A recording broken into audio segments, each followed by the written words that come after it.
It was March of 2020, 3 years ago, when it became really clear that the COVID-19 virus was turning into an extremely serious pandemic.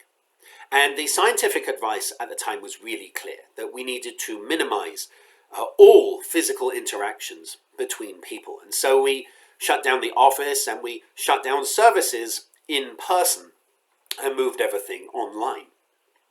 And the staff and volunteers were extraordinary to try at that time.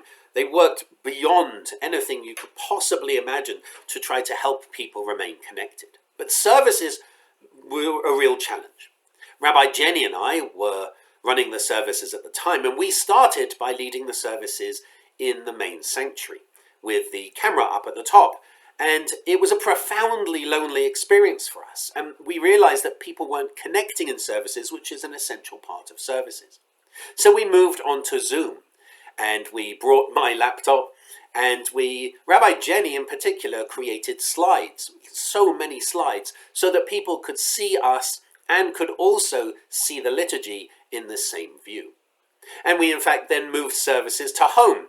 And that way we had a special angle so that I would lead the service and Rabbi Jenny would be in the back accompanying with piano. And it was a really very interesting, very different kind of service. Because Zoom made it much more intimate, we could see each other's faces much closer. And we had the opportunity afterwards, after the service, to just turn off the slides and sit and chat. And sometimes we would do so for an hour, just helping connect. It was a very powerful time, a very technologically difficult time, especially when it came to the High Holy Days, because it was the first High Holy Days where we weren't in person. And we had hundreds and hundreds of people tuning into our services when they worked. There was one important service when the whole server went down.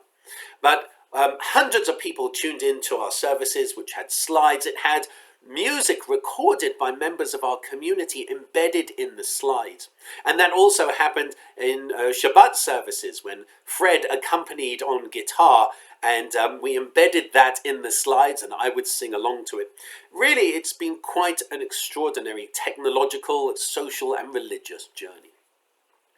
At some point near the end of 2020, we realized as things were starting to change that we would have to work out how do we reopen the community, the physical plant. And so we created the reopening committee.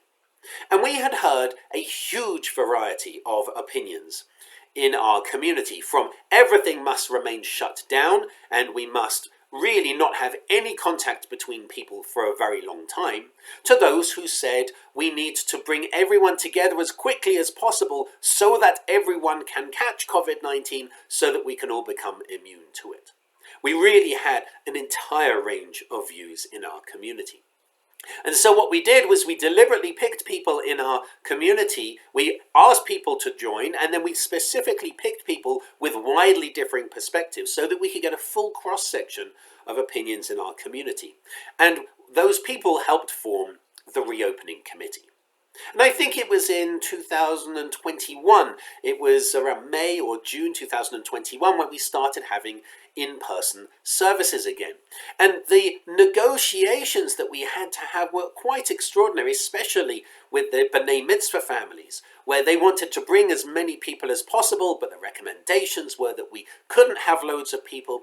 And so we very slowly in the reopening committee tried to work out what can we do. Because the reopening committee existed not just for the science and not just for the religious purpose, but also for the social purpose, and trying to assess what was happening in our community in terms of the number of cases of members in our community, in Santa Fe as well, and also across the country. And we would look, we actually had somebody who's an epidemiologist who indeed had training, specifically has written papers on respiratory diseases. And so we used their advice and other advice as well from other sources. And we tried to work out what was the best thing for the community. And the reopening committee has been engaged for years, for 2 years, in this really delicate balance of trying to keep our members safe and also trying to help our members connect as much as possible. And we keep an eye particularly on, as I said, on the science and on trends. Because as we're trying to make decisions, we have to be aware that making one decision, which is quite liberal in terms of opening things up, and then going back on it is extremely difficult for a community. So between the members, we've really had this fascinating regular meeting every 2 weeks, sometimes at the height of the pandemic, more often, to try to work out what we can do. And we helped the preschool, we discussed vaccination, we discussed boosters, we discussed masking, all these kind of things. Once we reopened, the reopening committee became known as the COVID Response Committee. And we continually have tried to provide a response to COVID-19 as it moves now from the pandemic stage, now heading towards the endemic stage. And there are still members in our community and in Santa Fe who are catching COVID, but the trends are very clear. That the trend is moving down, and the number of cases, and particularly the number of hospitalizations, has been dramatically reduced. And we also know that the number of people in our community catching COVID has significantly decreased and remained low. And so that's allowed the COVID Response Committee, which I have to say has done extraordinary work in trying to balance all the differing needs in our community. That's allowed the COVID Response Committee to send out the questionnaire that we sent out last week. And we asked 4 different questions, and the key question for us was if TBS moved to mask optional, I or we would attend in-person services the same, less often, or more often. We had replies from over 130 households. That's around a third of our community. And the results were pretty much what we expected. But we thought it was really important to check with our community first. The overwhelming response was that we would attend services the same. So that's the largest response, I should say, not the overwhelming response. The largest response was that we would attend services the same. That was 70 households, or 53% of the respondents said if we moved to mask optional, their attendance at services would remain the same. 11 people, or 11 households, I should say, or 8% of the respondents said that they would attend services less often. And 52 people, or 52 households, which is 39%, said that they would attend services more often. So just over 50% said if we moved to mask optional, they would attend services the same. 8% said they would attend services less often, and just under 40% said they would attend services more often. And so the message to the COVID Response Committee is absolutely clear. And they have heard. And so we're going to be moving to mask optional and recommended. Mask optional and recommended. What does that mean? Mask optional means if you want to wear a mask in services, please do. If, however, you feel you can't wear a mask in services or don't want to, then you don't have to. But the recommended part is important. There is no judgment here on those who do or do not wear a mask in service. There can never be judgment on how people take care of themselves. What we have to bear in mind, though, is that it's not just about ourselves. It's also about those around us. It's about those who are immunosuppressed, those who have health issues, who want to come to services, but are concerned. And people often say, well, that's okay then, they should wear a mask.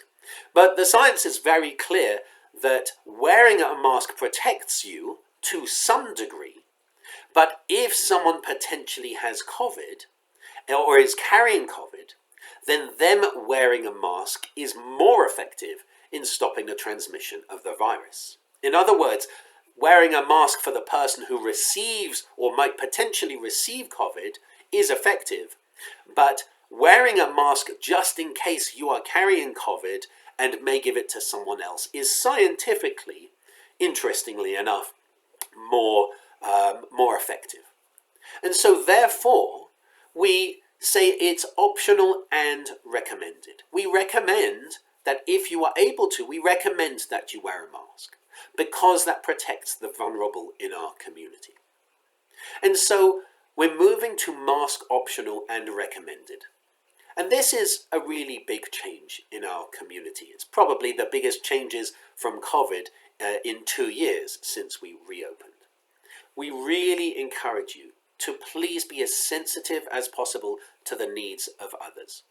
To beware that some people need to take these masks off and need to be in services and not feel hot and bothered and so on. Some people need that.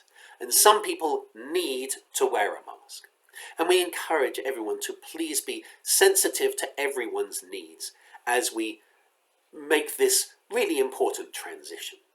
But we do remind you that it is still recommended. It's recommended that you wear it if you are able, so that you can protect other people. And the final question in that questionnaire was, how, if you are watching services online, how would you prefer to watch them? And just under half of all respondents said they preferred Zoom. 35% said they preferred the TBS website, but just under half said they preferred Zoom. We have been using Zoom essentially for 3 years. Fairly recently we stopped because we've been having a lot of issues with sound.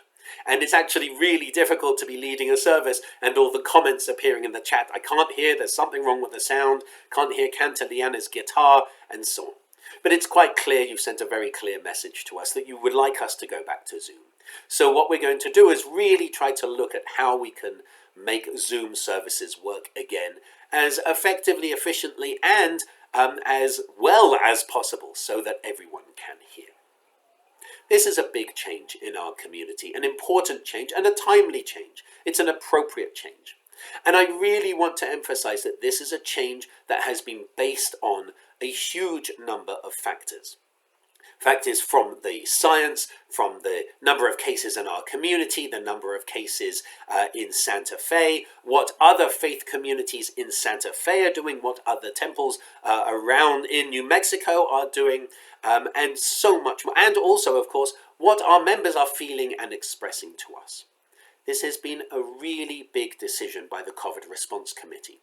And you may not know who the COVID Response Committee members are, but I would like to take this this opportunity to really thank the members of the COVID Response Committee, because they have worked tirelessly to protect the members of our community.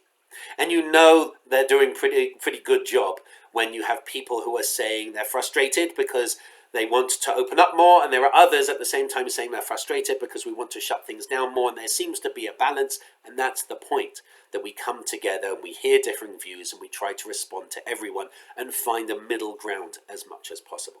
The COVID Response Committee has been doing that diligently, carefully, maturely, sensitively for 2 years now, and we really owe them an enormous debt of thanks.